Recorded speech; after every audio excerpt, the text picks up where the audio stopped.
শোনা বলছো কেন? আমার নামটা ফেদা কপালি। তোর নামটা ফেদা কপালি না হয়ে গুদমুখ হইলে আরো ভালো হইতো।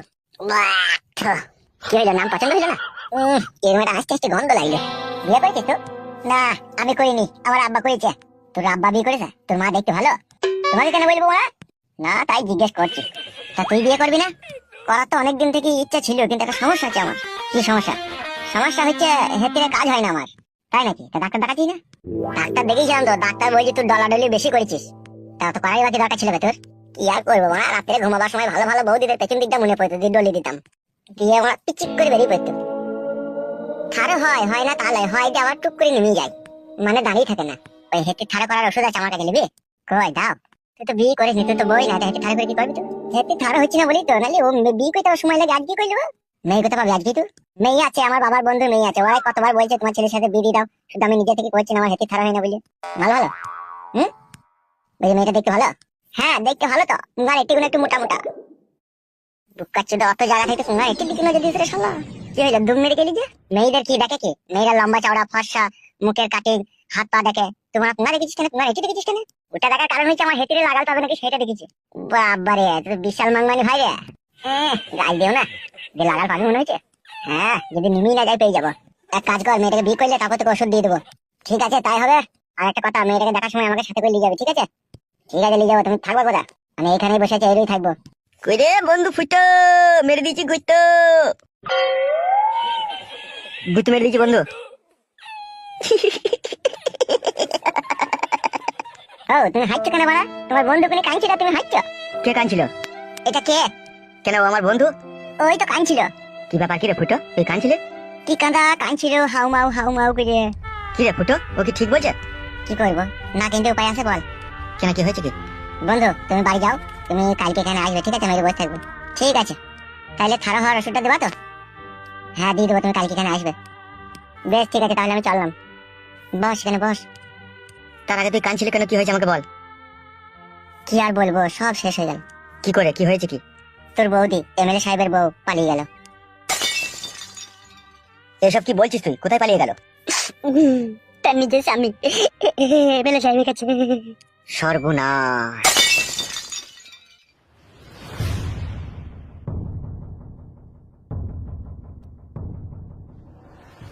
এই জামাটা পরে তোমাকে কিন্তু আজকে খুব সুন্দর লাগছে, একদম হিরো হিরো লাগছে। আমারও সেই ছোটবেলা থেকে আমার হিরো হওয়ার খুব শখ ছিল। এই কথা তো তুমি আমাকে আগে বলনি, তোমার হিরো হওয়ার খুব শখ ছিল। কি করে বলবো, হিরো হতে গেই তো বাবা বললো তুই হিরো হইস না, হিরোটা বিশাল মার খায়, তো ভিলেন হো। তো আমিও চিন্তা ভাবনা করে দেখলাম, আমি যদি ভিলেন হই তাহলে লোকে আমাকে খারাপ বলবে, যে আর হয়নি বউ, কোনোটাই হতে পারেনি। সত্যি ফালতু, তোমার মতো ছেলে এই জগৎ ঘুরলে আর দুটো মিলবে না। আমি তোমাকে বিশাল ভালোবাসি বউ, তোমাকে ছাড়া না আমার একটু ভালো লাগে না। সে তো আমি জানি শোনা, তুমি আমাকে বিশাল ভালোবাসো। বাড়ি পাল চলো শোনা বউ, আমার ভালো লাগে না এখানে থাকতে, উমুড়ি উমুড়ি লাগছে আমার। আমার এখানে থাকতে ভালো লাগছে না, আমার বাড়ি যেতে ইচ্ছে হচ্ছে।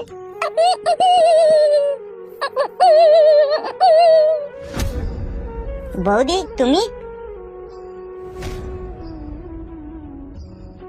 বৌদি তুমি আবার চলে এসেছো? কাকা বাবু কি রাগা রেগে গিয়েছে তোমার, মানে তুমি ওই ছেলের সাথে পালিয়ে গিয়েছো বলে। ও মেয়েটা কে? এই মেয়েটা লেগে বলছো? এটা আমার বউ।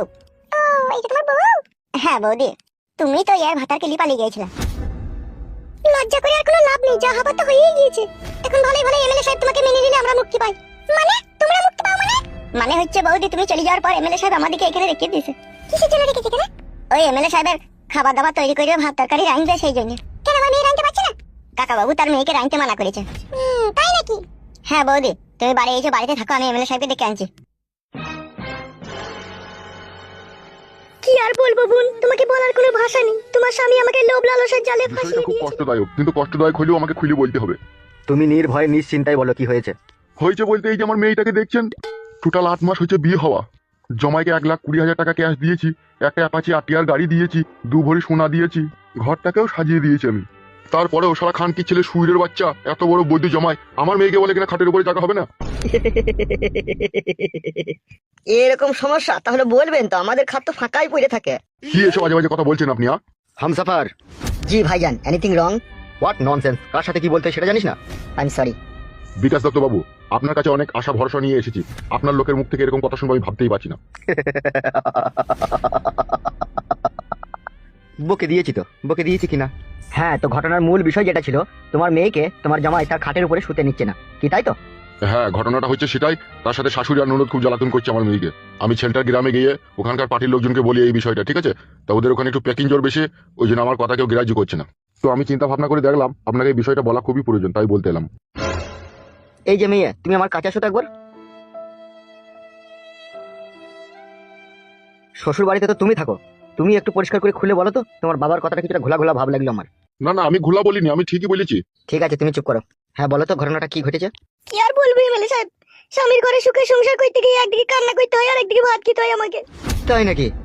শুধু কি তাই, রাত 12টা একটা সময় মদ গেঁজা খেয়েছে আমার স্বামী, আমাকে যা ইচ্ছা তাই করে মারবে। যখন মদ খেয়ে মারতে থাকে তখন পরনের শাড়িটাও খুলে নেয়, এমন বারোচোদা স্বামী আমার। কি রে ল্যাংচা, কালকে একটা ফেসবুকে কি একটা যেন ঘটনা দেখাচ্ছিলে আমাকে? হ্যাঁ বড় ভাই, ওই স্ত্রী স্বামীর পুরো সঙ্গ কেটে নিয়েছিল। কি বললো, তুমি শুনতে পেলে? শুনতে পেয়েছি এমএলএ সাহেব, কিন্তু সেটা আমি পারবো না। বড় ভাই, এ স্বামী ভক্ত মেয়ে, এ পারবে না গো, এ অন্য মেয়ে হলে পাইতো পুরুষঙ্গ কেটে নিতে। তাহলে তুমি বলতে চাইছো তুমি পারবে না, তাই তো? এমএলএ সাহেব, এইরকম শিক্ষা দিয়ে আমরা মেয়েকে মানুষ করিনি যে স্বামীর বাড়িতে গিয়ে আমার মেয়ে একটা অন্যায় কাজ করবে। শোনো হিমাচল বাবু, বর্তমান যা যুগ পড়েছে, যদি কোনো মেয়ে তার স্বামীর ঘরে যেই শক্তপোক্ত হয়ে যদি না থাকে, তো তার সংসার করাই সেখানে কঠিন ব্যাপার হয়ে পড়বে। তাহলে আপনি যেটা এখন বলতে চাইছেন, জামাইয়ের পুরুষঙ্গ কেটে নেবে নাকি? পুরুষঙ্গ কেটে নেওয়াটা হচ্ছে লাস্ট ফিনিশিং, যখন আর তোমার মেয়ে তার সংসার করবে না তখন সে কেটে চলে আসবে। উজা খানকির ছেলে জমাই, ওর পুরুষঙ্গ কেটে নেওয়াই দরকার। এই মেয়ে শোনো, জি বলুন এমএলএ সাহেব। তোমার যে স্বামী, সে তোমাকে কি কারণে দেখতে পাচ্ছে না, কেন দেখতে পাচ্ছে না, যদি একটু ডিটেলসে বলতে। মেন ঘটনাটা হচ্ছে এমএলএ সাহেব, আমার যে স্বামী আমার ননদের বান্ধবীর সাথে তার একটা ঘনিষ্ঠ ভালোবাসার সম্পর্ক আছে, তার সাথে সে সব রকম নোংরা কাজ করে, আর সে তাকেই চাই, সেই জন্য আমাকে সে দেখতে পারে না। শরীরের ভিতরে তাহলে ভূত ভরা। এই ফেদা সহ্য করবো কি করে রে? হ্যাঁ, যেখানে সুই চলে না সেখানে ফাল চালিয়ে দিচ্ছি রে। তাই এই ঘটনাটা তোমার শ্বশুর বাড়ির লোকজন কেউ জানে না? সবাই জানে, সবাই মেনে নিয়েছে, আমাকেও মানতে হবে। কিন্তু এমএলএ সাহেব, আমার মেয়ের পক্ষে সেটা তো সম্ভব নয়। হ্যাঁ বলেন। টাকা পয়সা সোনা দানা বরযাত্রী এত কিছু তোমার বাবা খাইও তোমাকে খাটের উপরে শুতে নিচ্ছে না, আবার অন্য মেয়ের সাথে রিলেশন। এসব পুরুষঙ্গ কেটে নেওয়াই দরকার রে। ঠিকই বলেছো বড় ভাই, এ বাঁশও থাকবে না, বাঁশুড়িও বাজবে না, ভালোই হবে। ও এমএলএ কাকা, কি হলো বে? শালা হারামি মানুষের পিলি চুমকি দেয় এমন ভাবে চিল্লায়। এত দড়ি হেপে এলি, কি হয়েছে কি? না কাকা, তোমরা কথাটা বলিলাম, মিটিং করলাম, দিয়ে লাস্টে বলবো। শালা হারামি কে না উট পাটাঙ্গা মার দেবো, কি হয়েছে কি বে? খুলে বলবে। তোমার বউ বাড়ি এইছে দেখো গা। কে বললো কে তোকে আমার বউ বাড়ি আইছে? আমি কানা নাকি? আমি চোখে দেখতে পাই না নাকি? আমি যে চোখে দেখলাম। এসব কি বলছি রে? হইতেও পারে বড় ভাই, যে বোকা চোদা লিয়ে গেলো সে তার জমিদার নয় যে আপনার বউকে সারা জীবন খাওয়াবে পড়াবে, খাওয়া দাওয়া শেষ ওই জন্য পাঠিয়ে দিয়েছে। এমএলএ সাহেব, তাইলে আমার এই মেয়ের সংসারটা কি হবে? তোমার মেয়েকে তোমার জামাইয়ের পুরুষঙ্গ কেটে নিতে বলো গা, তাহলে সব সমস্যার সমাধান হয়ে যাবে। শোনো, যেটা বলে না পারবা সেটা করলে মারতে হবে, কি বললাম বুঝতে পেরেছো? জি এমএলএ সাহেব, বুঝতে পেরেছি। ঠিক আছে, এখন যাও।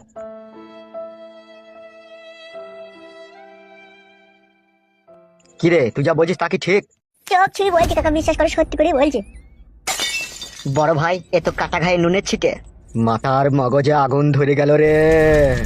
কি কথা শোনালি রে ফালতু, মাথায় নষ্ট। এই মনে আমার অনেক কষ্ট রে ফালতু। আমার কোনো দোষ নেই কাকা, যেটা সত্যি সেটাই বললাম। দেখুন সে রড ভাতারি মাগি কোথারে? বাড়িতে আমার বউয়ের সাথে গল্প করছে। তাই নাকি? জি কাকা। বে বুকাচ্চোদা, তাকে কথা বলতে পারছি না।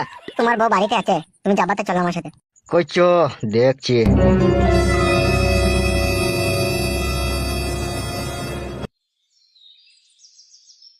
হারে ল্যাংচা, এই জনির ভিতরে বিষ ফোড়া হয়ে গেল তোরে। ও গলি দিবে, ও হচ্ছে এমএলএ বিকাশ দত্ত। ও 4 মাস 31 দিনের মাথায় ডেলিভারি করে দেওয়া প্লেয়ারও, ওর কাছে কিচ্ছু আটকাবে না। কি জানি বাড়া এখন কি হবে। আমার একটা জিনিস ভাবতে খুব খারাপ লাগছে বোন, তোমার এমএলএ ভাতা খাইতে তুমি ছেড়ে দিয়ে চলে গিয়েছিলা। ভাতার কি কে এমনি এমনি ছাড়ে বল? ওর নামেই আমার ভাতা ছিল, ও চরিত্রহীন লোক। সেটা জানি, তোমার ভাতা চরিত্রহীন। তুই যে এতদিন এখানে আছিস, তোর সাথে কিছু করেনি তো আবার? ইয়া করবে, আমি দিলে তো করবে। দিস নিতে তাহলে? না, আমি কিছু জেনে দেবো ওকে। আর যদি ও আমাকে দেয়ও, তা তুই চ্যাংড়া লাসানির কি কোনো অসুবিধা আছে? এই ঢেমুন মাগি, চ্যাংড়া লাসানি নাংলি যে ঘর থেকে বেরিয়ে চলে গেলি, তা আবার কি গান মারাইতে নিল? দেখ দেখ, ভাতারের মুখের ভাষা দেখ, তাহলে কোন মেয়ে সংসার করবে বল?